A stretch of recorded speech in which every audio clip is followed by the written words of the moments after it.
Assalamualaikum warahmatullahi wabarakatuh dan salam sejahtera kepada semua pelajar perakaunan yang dikasihi. Hari ini kita akan masuk bab baharu iaitu bab analisis penyata kewangan. Bab ini nampak mudah kerana ia ada gabungan teori dan pengiraan dan ia penting kepada para pelajar yang ingin menceburkan diri dalam industri kewangan pada masa hadapan. Kita ada 3 subtopik utama di dalam bab 6 ini, iaitu pengenalan sistem maklumat kewangan, penyata kewangan dan kawalan kewangan. Kita mulakan dengan subtopik pertama, pengenalan sistem maklumat kewangan. Menjelaskan persamaan perakaunan dan modal kerja. Persamaan perakaunan adalah seperti yang ditunjukkan di skrin anda iaitu aset sama dengan liability campur equity. Atau kadang-kala kita disuruh mencari liability, maka aset tolak equity. Jika mahu mencari equity pula, aset tolak liability.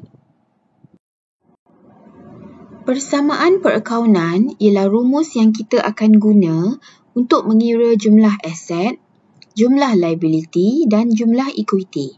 Untuk mendapatkan jawapan, kita akan menyenaraikan semua aset perniagaan yang sumbernya sama ada dari pinjaman kita sendiri atau dari pihak luar seperti bank. Persamaan ini terhasil daripada prinsip entiti berasingan.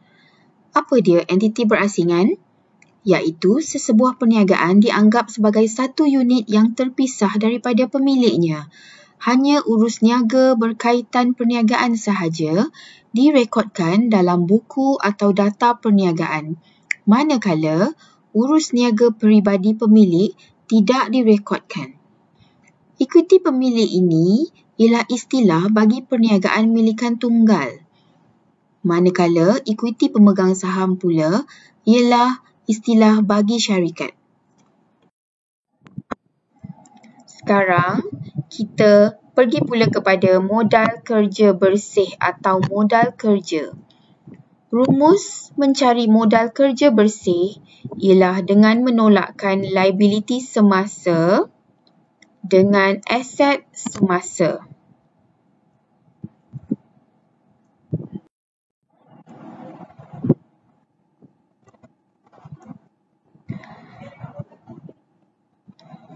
Pengurusan modal kerja merujuk kepada pengurusan aset semasa dan liability semasa yang diperlukan untuk operasi harian syarikat.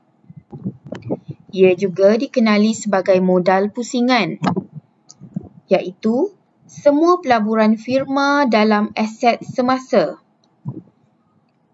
Aset semasa pula ialah aset yang kita tidak akan simpan melebihi tempoh 1 tahun. Antara contoh aset semasa yang biasa kita lihat ialah tunai, security boleh pasar atau boleh niaga, akaun belum terima, akaun prabayar dan inventory.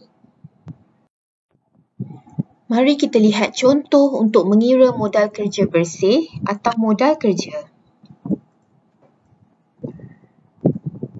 Contohnya, kita ada aset semasa iaitu hartanah, inventory dan tunai yang berjumlah RM160,000 dan liability semasa iaitu upah, sewa, utility dan cukai berjumlah RM65,000. Apabila kita tolakkan aset semasa dengan liability semasa, kita akan mendapat modal kerja atau modal kerja bersih sebanyak RM95,000. Seterusnya, kita masuk ke subtopik 6.2 iaitu penyata kewangan. Menjelaskan kepentingan pihak-pihak berkepentingan terhadap penyata kewangan dan nisbah kewangan. Siapakah pihak-pihak berkepentingan? Pihak berkepentingan ini ialah individu atau kumpulan yang boleh menjejaskan atau yang terjejas oleh tindakan-tindakan, keputusan, dasar, amalan atau matlamat organisasi. Jadi kita ada 6 pihak berkepentingan ini. Kita ada pengurusan, pelabur, pembiaya, pembekal, pesaing dan pekerja. Yang pertama, pengurusan. Pihak pengurusan ialah pihak yang mengatur dan mengawal sesuatu organisasi. Mereka ini menggunakan penyata dan analisis nisbah untuk membuat perancangan dan kawalan dengan berkesan. Melalui analisis nisbah dan penyata kewangan ini, mereka dapat menentukan bagaimana untuk membiayai aktiviti firma dan menentukan kegiatan yang patut diceburi oleh firma. Analisis ini juga dapat membantu pihak pengurusan menentukan jumlah dividen yang akan dibayar kepada pemegang saham syarikat. Analisis juga dapat membantu pihak pengurusan menilai prestasi kaki tangan syarikat dalam usaha mereka untuk memberikan bonus dan lain-lain ganjaran yang bersesuaian kepada pekerja tersebut. Kedua, pelabur. Pelabur ini adalah mereka yang meminjamkan wang kepada perniagaan dengan harapan mendapat pulangan dalam bentuk dividen di atas pelaburan mereka pada masa akan datang. Pelaburan boleh dalam bentuk wang atau saham. Pelabur ini berminat melihat perkembangan firma dari masa ke semasa. Mereka akan melihat penyata dan analisis kewangan untuk mengetahui pencapaian syarikat. Kerana kedudukan syarikat akan mempengaruhi harga saham syarikat. Pelabur akan mengkaji keupayaan, kelemahan dan peluang mereka dalam sesebuah firma. Dengan itu, mereka akan membuat keputusan untuk melabur atau melepaskan pegangan ke atas saham syarikat tersebut. Pelabur gemar melihat nisbah keberuntungan syarikat.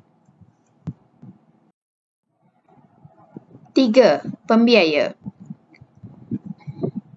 Pembiaya pula ialah pihak yang meminjamkan wang kepada perniagaan dan perniagaan perlu membayar semula semua pinjaman berserta faedah kepada mereka pada masa akan datang. Pembiaya seperti bank melihat prestasi kewangan yang lepas dalam aspek kemandirian bagi mengetahui kemampuan syarikat membayar balik hutang. Mereka akan melihat nisbah penggunaan hutang sedia ada, sama ada masih ada ruang untuk mendapatkan pinjaman atau tidak. Pembiaya gemar melihat nisbah kecairan dan nisbah hutang. Keempat, pembekal. Kebiasaannya perniagaan akan membeli semua bahan mentah atau barang separuh siap atau barang siap secara hutang atau sebahagiannya sahaja dibeli secara hutang daripada pembekal. Pembekal termasuklah kreditor yang memberi pinjaman atau bakal memberi pinjaman. Pembekal mengkaji penyata dan analisis nisbah kewangan untuk mengetahui sama ada firma mampu membayar semua hutang-hutangnya dan faedah pinjaman sekali dalam tempoh yang telah ditentukan. Melalui penyata dan analisis nisbah, mereka dapat mengetahui pengurusan modal kerja syarikat sama ada baik atau tidak. Pembekal gemar melihat nisbah kecairan, nisbah aktiviti dan nisbah hutang. Kelima, pesaing. Pesaing ini bersaing dalam menjual produk atau menawarkan perkhidmatan yang sama atau lebih kurang sama dengan perniagaan kita. Contohnya, Adidas dan Nike. KFC bersaing dengan McDonald. Syarikat-syarikat pesaing menaruh minat atau suka untuk melihat nisbah atau penyata kewangan pesaing yang lain kerana maklumat yang disediakan di dalamnya boleh dijadikan panduan bagi mereka menyusun strategi seterusnya. Mereka akan membandingkan pencapaian syarikat mereka dengan pesaing lain supaya mereka dapat mengukur kelemahan dan kelebihan mereka pada tahun semasa. Pesaing kebiasaannya akan melihat nisbah aktiviti dan nisbah keberuntungan. Keenam, pekerja. Pekerja adalah semua yang bekerja dengan perniagaan dan perniagaan membayar mereka dalam bentuk gaji atau upah. Pekerja berminat untuk mengetahui kedudukan syarikat kerana prestasi syarikat mereka biasanya menjadi asas kepada tuntutan kesatuan sekerja untuk mendapatkan bonus, kenaikan gaji dan lain-lain ganjaran.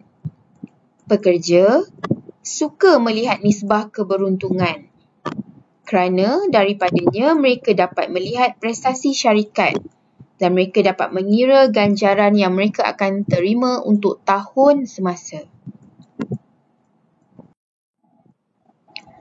Seterusnya, kita pergi kepada subtopik di bawah 6.2 iaitu menganalisis penyata kewangan. Penyata kewangan adalah penyata-penyata yang memberikan maklumat kewangan penting kepada pihak pengurusan untuk melakukan perancangan dan membuat keputusan. Maklumat daripada penyata kewangan ini diperlukan oleh beberapa pihak. Yang pertama, kreditor, iaitu institusi kewangan yang kebiasaannya adalah pihak bank atau pembekal. Kedua, kerajaan, seperti pihak Lembaga Hasil Dalam Negeri dan Suruhanjaya Syarikat Malaysia. Ketiga, pemegang saham yang ingin melihat kedudukan saham keutamaan atau saham biasa. Keempat, pihak pengurusan iaitu pihak organisasi sendiri. Penyata kewangan yang biasa kita lihat terdiri daripada penyata pendapatan komprehensif, penyata kedudukan kewangan dan penyata aliran tunai. Kita pergi kepada penyata yang pertama, iaitu penyata pendapatan komprehensif. Saya rasa pelajar perakaunan sudah biasa dengan penyata ini. Penyata ini menunjukkan hasil operasi firma, iaitu jumlah perolehan atau keuntungan atau pendapatan dari operasi firma dan perbelanjaan yang terlibat bagi satu tempoh tertentu. Ia menunjukkan kecekapan seseorang pengurus atau kumpulan pengurusan untuk menggunakan aset yang mereka ada untuk menghasilkan keuntungan untuk syarikat. Item di dalam penyata pendapatan komprehensif bergantung kepada jenis perniagaan, sama ada perniagaan itu menjual barang niaga, perkhidmatan atau jenis perkilangan. Penyata pendapatan bagi perniagaan yang menjual barang niaga akan mengandungi komponen kos barang dijual atau KBDJ. Ini rumus biasa untuk penyata pendapatan komprehensif, iaitu dengan menolakkan jumlah perbelanjaan dengan jumlah hasil, maka kita akan mendapat pendapatan atau untung bersih atau perolehan bersih. Ini adalah contoh penyata pendapatan komprehensif. Okey, kita tengok syarikat Malaysian Techno Berhad. Kita ada komponen jualan, kos barang dijual, ditolakkan mendapat untung kasar, kemudian ditolakkan dengan belanja-belanja, kita akan mendapat untung operasi, kemudian kita tolak dengan belanja faedah, maka kita akan mendapat untung sebelum cukai. Kita tolak pula dengan cukai, maka kita akan mendapat untung bersih. Kita tolak dengan bayaran dividen untuk saham keutamaan, kita akan mendapat pendapatan boleh agih. Dan kita tolak dengan bayaran dividen kepada pemegang saham biasa, maka kita akan dapat item untung tertahan untuk dibawa ke hadapan. Seterusnya yang kedua, penyata kedudukan kewangan. Penyata kedudukan kewangan ini menunjukkan maklumat tentang kedudukan kewangan sebuah syarikat pada tarikh atau titik masa tertentu. Ia dikenali juga sebagai lembaran imbangan. Di dalam penyata kedudukan kewangan ini, item asas yang ada ialah aset, liability dan equity dana pemegang saham. Penyata ini akan menyenaraikan semua pemilikan syarikat, obligasi dan pelaburan pemilik. Ia mesti disediakan sekurang-kurangnya sekali dalam setahun. Ini adalah komponen penyata kedudukan kewangan. Kita ada aset, iaitu apa yang dimiliki oleh syarikat. Ia terdiri daripada aset semasa dan aset bukan semasa. Kita ada liability, iaitu apa yang dihutang oleh syarikat, yang terdiri daripada liability semasa dan liability bukan semasa. Kita juga ada equity pemegang saham, iaitu nilai syarikat kepada pemiliknya, yang terdiri daripada saham, premium modal dan perolehan tertahan.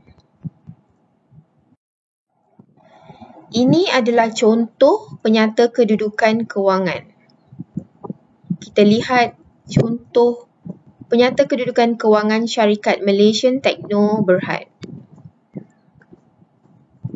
Seperti yang telah dijelaskan, kita ada komponen aset yang terdiri daripada aset bukan semasa di atas dan aset semasa di bahagian bawah. Diikuti dengan equity pemegang saham, kita ada pendapatan tertahan, saham biasa dan premium modal. Dan kita juga ada liability. Liability bukan semasa di bahagian atas dan liability semasa di bahagian bawah. Seterusnya, kita ada penyata yang ketiga, iaitu penyata aliran tunai. Penyata aliran tunai merupakan satu penyata tentang aliran sumber dan penggunaan tunai yang akan menunjukkan perubahan kedudukan tunai syarikat bagi suatu tempoh perakaunan. Ia akan membantu pihak pengurusan membuat perancangan aktiviti harian, pelaburan dalam jangka masa panjang dan mencari peluang-peluang perniagaan. Penyata ini juga akan digunakan oleh pihak luar jika mereka mahu mengukur keupayaan firma membayar dividen, menyelesaikan hutang dan membayar faedah perniagaan. Aliran tunai boleh dibahagikan kepada 3 aktiviti kewangan, iaitu yang pertama, aktiviti operasi, yang kedua, aktiviti pelaburan dan yang ketiga, aktiviti pembiayaan. Seperti yang telah diterangkan tadi, kita ada bahagian aliran tunai daripada aktiviti operasi. Ia termasuklah untung bersih, item-item belanja bukan tunai seperti susut nilai dan perubahan dalam beberapa akaun modal kerja. Komponen kedua iaitu aliran tunai daripada aktiviti pelaburan. Ia menunjukkan aktiviti pelaburan syarikat untuk sekuriti jangka panjang, mesin, kilang dan aset tetap yang lain. Komponen yang ketiga, aliran tunai daripada aktiviti pembiayaan. Ia menunjukkan aliran tunai aktiviti pembiayaan modal syarikat, iaitu penjualan atau penamatan bond, saham utama dan saham biasa. Ini adalah contoh penyata aliran tunai. Kita lihat contoh penyata aliran tunai syarikat Malaysian Techno Berhad. Seperti yang telah dijelaskan, kita boleh lihat ada 3 bahagian penting dalam penyata ini, iaitu aliran tunai daripada aktiviti operasi, aliran tunai dari aktiviti pelaburan dan aliran tunai dari aktiviti pembiayaan.